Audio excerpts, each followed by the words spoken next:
అసలు ఏం జరిగింది దీని గురించి మీ పోరాటం? 12 ఎకరాల స్థలము, అందులో 100 గజాలలో కూడా లేదు అమ్మవారి గుడి.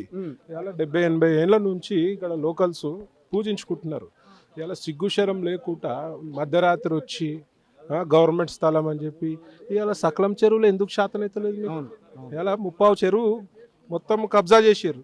అంటే వాళ్ళకు ఒక న్యాయము, హిందువులకు ఒక న్యాయం. వాళ్ళకి భయపడతారు, హిందువులకు భయం లేదు. మళ్ళీ ఓట్ల గురించి సంకలు నాక్కుంటూ వస్తారు ఎలక్షన్ టైంలో. ఇలా కాంగ్రెస్ ప్రభుత్వం పనిచేసేది ఒక వర్గానికి. ఇవాళ మనం మైనారిటీలైనా ఇవాళ దేశంలో మెజారిటీలో లేం. మనం మైనారిటీలు మన గుళ్ళ గురించి ఇప్పుడు మేము లోపల పోవాలంటే గంట సేపు బతులాడుకొని తోపుసిలాట గేట్లు ఇరగొట్టే పరిస్థితి వస్తే గానీ అప్పుడు వాళ్ళు ఒప్పుకోలే. ఇవాళ మార్పు రావాలి హిందూ సమాజంలో.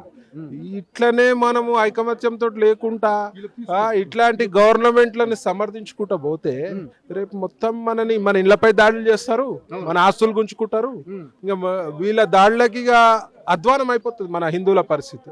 ఇలా మేలుకోవాల్సిన బాధ్యత ప్రతి ఒక్క హిందూ స్పందించాలి. సిగ్గు లేకుంటే ఇది ఎవరికో ఇచ్చుంటారు ల్యాండ్. ఇక గుడి ఇంకా ఉంది, మరి మూలకే ఉంది గుడి. మరి అంత క్లియరెన్స్ ఉంటది. మరి వాళ్ళ రోడ్డుపై ఎన్నో దర్గాలు ఉన్నాయి, మందిరాలు కూడా ఉన్నాయి. మరి గవర్నమెంట్ స్థలాలలో దర్గాలు మరి ఏం శాతం అయితే లేదా మీకు? అంటే ఇది ప్రీమియం ల్యాండ్ కదా, ఇది ఒక కాస్ట్లీ ఏరియా, ప్రీమియం ల్యాండ్. పైసలు లేవు, వాళ్ళకి తెలుసు నెక్స్ట్ గవర్నమెంట్ రాదని. సో ఏమున్నా దున్నుకుందాం అనే ప్రయత్నం. కానీ హిందువులు మేలుకోకపోతే మాత్రం ఇవాళ హిందుత్వానికి టోటల్ గా ప్రమాదం.